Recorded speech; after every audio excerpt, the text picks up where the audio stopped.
그리스 로마 신화를 전반적으로 얘기할 때 올림포스, 12신 이런 얘기 많이 들어보셨죠? 그 올림포스가 그리스 중부 테살리아 지방에 있는 그리스에서 가장 높은 산이라고 합니다. 해발 2,917m, 백두산보다 조금 높은 산이죠. 그래서 제우스는 여기에 근거지를 세우고 형제, 자매, 그리고 자식들과 함께 이 12명 구성하게 됩니다. 자, 그런데 이 12명 중에도 부부가 탄생하게 됩니다. 아이고 이런. 혹시 소희 씨는 이 12명의 신들 중에 부부신이 누군지 알고 계시나요? 제우스랑 헤라가 제일 대표적인 부부. 예, 정답입니다. 또 다른 부부가 있는데 혹시 아시나요? 헤파이스토스. 아, 헤파이스토스와 아프로디테도 부부입니다. 그림 한번 볼까요? 지금 보면은 저 여인은 에우로페라고 하는 페니키아의 공주였습니다. 굉장히 지혜롭고 아름답고 정숙하기로 소문이 나 있었죠. 하늘에서 제우스가 보고 마음에 들었습니다. 성적인 욕망이 솟구쳤다라고도 얘기할 수 있지만 신들의 세계를 평정한 제우스가 이제 지상의 인간들의 세계에 뛰어난 문명을 만들어야 된다고 생각을 한 거죠. 그렇다면 그 문명을 일궈낼 주체를 누구로 삼아야겠습니까? 이렇게 봐서 똑똑한 아이를 찍을 수도 있지만 내 아들이면 좋겠다라고 생각하겠죠. 여기서부터 이제 제우스가 인간들과 사랑을 나누기 시작합니다. 그 중에 하나가 바로 여기에 있는 에우로페였습니다. 그래서 에우로페에게 다가가는데 인간에게 신이 자신의 모습을 그대로 드러내면 인간은 타 죽거나 큰 해를 입습니다. 그래서 제우스가 황소로 변해서 다가갔습니다. 그 황소로 변해서 다가가는 이 모습을 보고 에우로페가 이쁘다 그러면서 만지다가 소가 이렇게 자세를 낮추니까 그 위에 올라탔고 에우로페를 이 황소가 안고서 바다로 뛰어들었죠. 그리고 크레타 섬으로 가서 유럽 최초의 문명인 미노아 문명을 만들 미노스라는 왕을 낳았다고 합니다.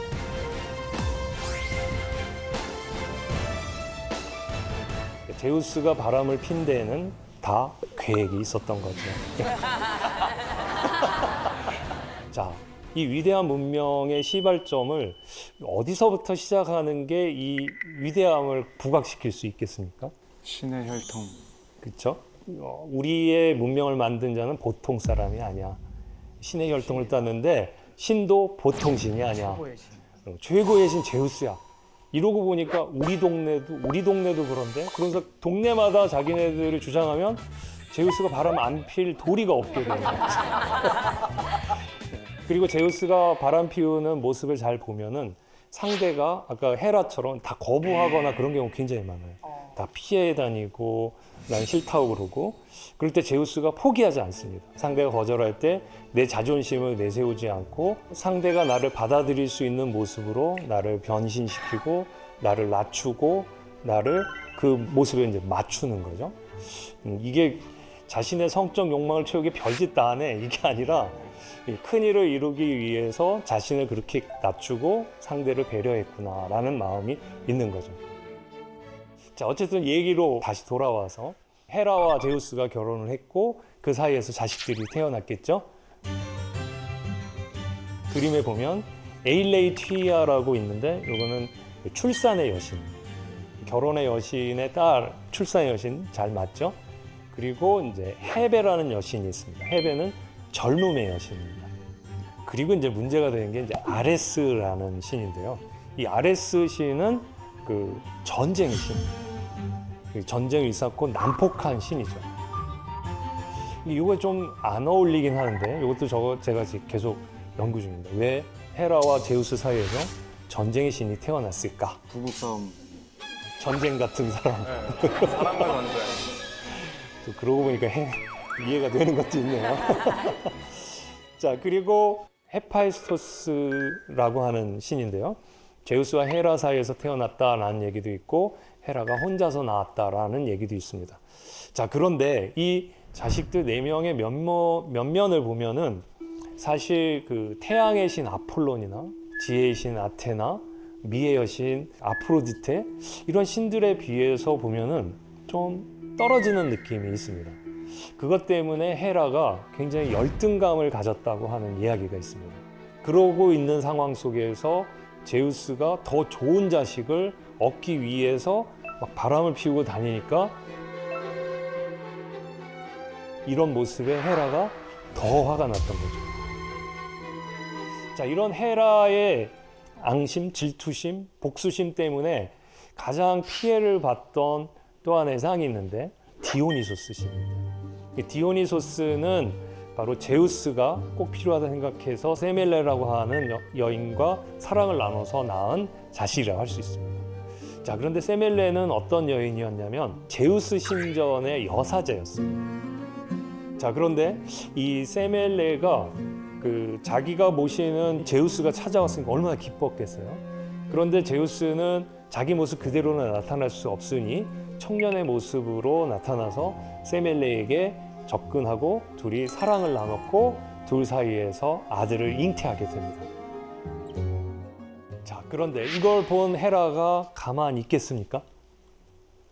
화가 났습니다. 자, 그래서 헤라도 세멜레를 오래전부터 돌봤던 늙은 유모로 변신해갖고 세멜레에게 다가갑니다. 그러면서 이렇게 말하죠. 요즘 남자들은 자신의 제우스라고 거짓말을 하면서 순진한 처녀들의 순결을 빼앗는데요. 다음에 만나면 진짜 모습을 보여달라고 하세요. 만약 그 남자가 그걸 거절한다면 제우스가 아니라는 뜻일 거예요. 이렇게 유혹을 합니다. 세멜레 입장에서 귀가 솔깃하겠죠. 그래서 제우스를 만나는 시점에 얘기를 합니다. 나에게 소원이 하나 있는데 꼭 들어주실래요? 그랬더니 제우스가 어떤 소원이든지 내가 다 들어주겠다. 스틱스 강에 맹세하고 들어주겠다고 약속을 합니다. 근데 그 스틱스 강에 그 맹세를 하면 신들조차도 그걸 어기면은 큰 벌을 받게 돼 있습니다. 그러니까 결국 제우스는 세멜레의 그 소원을 눈물을 머금고 들어주게 되죠. 그래서 자신의 모습을, 인간의 모습을 벗고 자신의 모습을 보여주자 그 천둥과 번개의 광휘 때문에 세멜레가 타 죽게 됩니다. 근데 세멜레가 죽는 모습을 제우스가 안타깝게 바라보고 있는데 보니까 태중에 아이가 있는 거예요. 그 아이를 끄집어내서 자기 허벅지에다가 집어넣었다고 합니다. 그리고 무럭무럭 자라서 출산일이 되었을 때 아이가 태어났죠. 근데 이걸 또 헤라가 본 겁니다. 아니, 저 아이가 살아남다. 그 아이를 어떻게 해서든지 죽이려고 하는데 헤르메스가 제우스의 명을 받고 그 아이를 빼돌립니다. 그리고 세멜레의 언니였던 이노에게 넘겨지죠. 자, 이 탄생 이야기 속에서 하나 주목할 게 사실 디오니소스는 신이 아닙니다. 사실은 보통 인간과 신 사이에서 태어난 아이는 영웅이라고 하거든요. 반인 반신의 영웅인데 이렇게 태어나서 어렵게 자라났잖아요. 근데 이 어렵게 자라난 아이를 헤라가 여전히 못마땅하게 여기고 광기를 집어넣습니다. 그래서 이 광기에 휩싸인 디오니소스는 미친 듯이 세상을 돌아다니게 되고 그리고 디오니소스를 돌봐줬던 이모인 이노와 그의 남편 아타마스는 헤라의 또 징벌을 받아가지고 미쳐버립니다. 그래서 자기 자식을 태워 죽이기도 하고 또 자기 자식을 안고 바다에 빠져 들어가고 그런 징벌을 받게 되죠. 어머. 이렇게 불행하게 태어나고 불행하게 자란 디오니소스는 결국은 이 모든 시련을 이겨내고 다시 돌아오게 됩니다.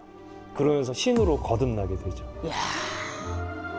그래서 사실 디오니소스라는 말이 디오라는 말이 제우스라는 뜻이고 니소스가 그 헤르메스가 빼돌렸던 산의 이름입니다. 그래서 디오니소스 하면 제우스의 아들로서 니사산에서 자란 아이라는 뜻도 있는데 이게 앞에 있는 디오라는 말이 둘이라는 뜻도 돼서 죽을 뻔하다가 살아난 부활의 신이라는 뜻도 갖게 됩니다. 자, 이런 점 보면 헤라가 얼마나 지독하게 제우스의 배우자 그리고 제우스의 자식들을 괴롭혔는지 이런 것들을 잘 알 수가 있습니다. 자, 올림포스 12신의 헤라와 제우스 부부 있는데 또 다른 부부가 있다고 그랬죠. 헤파이스토스와 아프로디테입니다. 아프로디테는 미와 매력, 사랑의 여신인 건 알죠. 근데 보면 이제 가장 못난 신과 가장 예쁜 신의 결합, 그리스 로마판 미녀와 야수 뭐 이런 느낌이 들죠. 헤파이스토스와 아프로디테가 어떻게 결혼하게 됐는가, 이제 이 이야기를 좀 풀어봐야겠네요. 자, 제우스의 첫 번째 부인 누군지 기억나시나요? 네, 메티스, 지혜의 여신 메티스였습니다. 그런데 어느 날 신탁이 하나 내려집니다. 메티스는 첫 번째 아이로 딸을 낳을 것인데 그 딸을 낳은 다음에 두 번째는 아들을 낳을 것이다. 근데 그 아들이 제우스를 밀어내고 권력을 잡을 것이다. 이런 신탁이 내려진 거예요. 제우스가 어떻게 했을까요? 그 신탁을 무시하고 그래도 난 사랑하니까 자식을 낳겠다.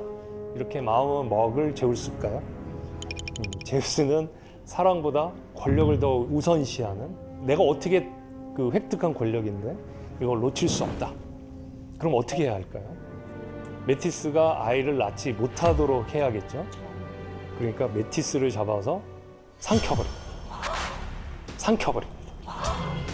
그래서 메티스는 제우스의 몸 안에서 자라게 되는데 특히 머리에서 자랐다고 해요.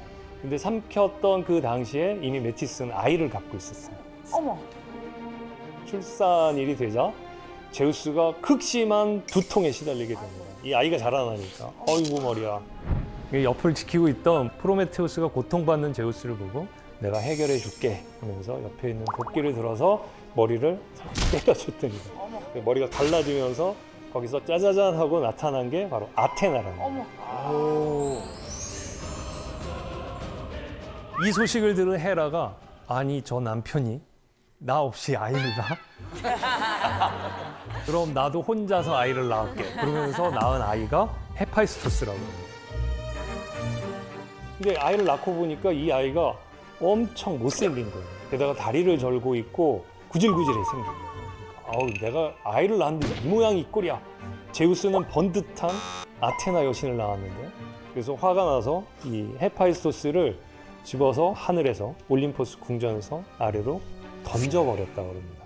기록에 의하면 9일 밤낮을 통해서 떨어져가지고 렘노스라는 섬에 떨어졌다고 합니다. 렘노스 섬에 버려진 이 아이를 거두어준 여신이 있었습니다. 그 여신은 바로 테티스였습니다. 바다의 여신 테티스였고요. 테티스는 헤파이스토스는 자기 자식도 아닌데 정성껏 사랑을 다해서 돌봐주고 그 다음에 이 아이를 격려해 줍니다. 얘야, 너가 버려졌지만 네가 잘할 수 있는 게 무엇인지를 찾아내서 우리 한번 너의 실력을 키워보자. 이 헤파이스토스가 그 자신의 능력이 뭘까를 계속 고민했겠죠. 그리고 찾아낸 게 자신의 손재주가 좋다는 걸 알아낸 겁니다. 그래서 불과 금속, 쇠 이런 것들을 다루는 장인이 됩니다. 어떻게 보면 타고난 재주일 수도 있지만 테티스가 버림받은 헤파이스토스를 돌봐주고 헤파이스토스는 그 격려의 힘을 입어서 자신의 능력을 개발해서 뛰어난 그 실력을 갖추게 된 것이다 라고 볼 수 있고요. 어느 날 이 아프로디테가 트로이 전쟁이 일어나던 그 트로이아로 가요. 왕족 중에 앙키세스라는 사람을 발견합니다. 그리고 반하게 돼요. 자기가 사랑의 신인데 사랑의 신임에도 불구하고 남성한테, 그것도 남자, 인간 남자한테 반한 거예요. 그래서 둘이 사랑을 나누고 아이를 갖게 됩니다. 그리고서 그 다음날 일어났을 때 아프로디테 여신이 자신의 모습으로 나타나죠. 그리고 앙키세스에게 얘기합니다. 두려워하지 마라. 나 아프로디테다. 내가 곧 아이를 낳을 것인데 이 아이가 세상을 구할 것이다. 그러면서 태어난 아이가 누구냐면 아이네아스라는 아이입니다. 이 아이네아스는 트로이아 전쟁이 일어났을 때 트로이 편에서 끝까지 싸우다가 남은 유민들을 모아가지고 새로운 트로이아를 건설하기 위해서 출항을 하게 됩니다. 그래서 어디까지 이루게 되냐면 이탈리아로 가게 되죠. 그래서 이 대목에서 아까 헤어졌던 아프로디테와 헤파이스토스의 이야기가 하나 남아 있습니다. 자, 이 아프로디테는 그 자기의 아들 아이네아스를 너무나 사랑했어요. 자기가 어떻게 보면은 인간하고 낳은 아이인데 이 아이가 그 트로이아를 떠나서 이탈리아 반도로 온 거잖아요. 그럼 오게 되면 정착민과 싸움을 하게 되죠. 싸움을 하게 되는데 보니까 무기가 시원찮은 거예요. 정말 좋은 무기를 주고 싶은 거예요. 누구한테 가야 될까요? 이게 면목이 생기나요? 그렇게 외면하고 바람피고 떠났던 아프로디테가 자기 자존심을 다 누르고 헤파이스토스를 찾아갑니다. 지금 제가 드리는 말씀은 그리스 신화에는 안 나옵니다. 로마 신화에만 나와요. 그래서 로마 용어로 좀 바꿔야 될 것 같아요. 로마 신화에서는 이 헤파이스토스를 불카노스라는 이름으로 부르게 되고요. 불카노스 하면은 화산을 뜻하는 볼케이노의 어원이 되는 말입니다. 그 아프로디테 대신에 베누스, 여러분들에게 익숙한 비너스로 하죠. 비너스 여신이 불카노스를 찾아갑니다. 미안했겠죠. 찾아갔을 때 불카노스가 딱 보고 이렇게 고개를 돌렸을 가능성이 높습니다. 그러고 있는데 비너스가 설득을 합니다. 내게 아들이 하나 있는데 얘가 인간 세상을 위해서 큰일을 할 아이야. 그러니까 당신이 이 아이를 위해서 무구를 만들어줬으면 좋겠어. 근데 어쩐 일인지 이때 불카노스가 처음으로 그 비너스의 띠를 봤나 봐요. 그래가지고 완전히 비너스에게 매료가 되고 그 둘 사이의 사랑이 아주 뜨겁게 묘사가 됩니다. 헤파이스토스 입장에서도, 즉 불카노스 입장에서도 자기가 그동안 소홀했던 비너스, 그러니까 아프로디테에 대한 미안함을 거기서도 풀었던 게 아닌가. 그래서 그 둘 사이의 오해와 둘 사이의 그 앙금을 다 씻어낸 거라고 볼 수 있겠죠. 아마도 그 불카노스는 뜨겁게 사랑을 나누면서 그랬을 거예요. 내가 그동안 일 때문에 당신을 돌보지 않은 거 미안해. 가정에 충실하지 않은 거 미안해. 일이 뭐라고? 뭐 이랬을 거예요. 아프로디테도 당신의 솜씨를 내가 인정해주고 참아줬어야 될 텐데 저는 그런 걸 상상해 봅니다. 둘 사이는 아주 행복한 하루였지만 둘 사이에 그런 관계가 있었다는 거 하나 말씀드리고요. 그게 처음부터 있었으면 둘이 행복한 부부 생활을 했었을 텐데 둘이 서로를 이해해주지 못하는 가운데 둘이 깨져버렸다는 게 좀 너무나 안타깝습니다. 한편 그렇게 해서 어쨌든 무구를 받아옵니다. 그래서 비너스는 그것을 자기의 아들 아에네아스에게 주고 아에네아스가 그걸 가지고 그 전쟁에서 승리를 거두죠. 그래서 나라를 새롭게 세웁니다. 그리고 이로부터 자손이 계속됐겠죠. 그래서 16대 손에서 태어난 아이가 로물로스라고 합니다. 로물로스가 세운 나라가 로마고 로마는 이제 점점점 세력을 확장해서 지중해 세계를 전체를 지배하는 위대한 로마 제국을 만들게 되죠. 그 옆에 있는 사람 누군지 아시나요? 네, 아우구스투스 왕제. 로마를 공화정에서 제국으로 만들고 최대의 제국으로 만들 수 있게 기틀을 마련한 사람. 비너스의 아들이었던 아에네아스가 위대한 로마 문명을 만들었고 그 로마 문명의 제국을 만든 게 바로 아우구스투스다. 그러니까 비너스가, 아프로디테가 앙키세스와 바람을 피고 사랑을 나눈 것도 다 계획이 있었다는 위대한 문명을 새롭게 만들기 위해서라는 것을 알 수 있죠. 실제로 많은 분들은 아프로디테와 제우스를 이렇게 좀 비교하는 경우가 많습니다. 제우스는 남성의 성적 욕망의 상징이고 비너스, 아프로디테는 여성의 성적 욕망의 상징이다. 뭐 이렇게도 얘기를 하고요. 제우스가 자신의 남성적 가치로서의 권력을 확장하고 확립하기 위해서 바람을 폈다면 아프로디테는 어떻게 보면 사랑의 가치, 사랑이 세계를 지배해야 평화롭다. 아프로디테는 그런 그 어떤 이념이나 사상을 대표하는 상징적 인물이라고 볼 수 있습니다. 비너스의 이 이야기나 또는 제우스의 바람피는 이야기 이런 것들이 다 우리는 불륜이나 부도덕으로만 보는데 사실 그걸 걷어내고 그 속에 있는 진정한 의미를 찾아낸다면 우리의 삶 속에서 정말 중요한 것이 무엇인지 그 부부 사이에서 중요한 게 무엇인지 뭐 이런 걸 가늠할 수 있을 것 같습니다.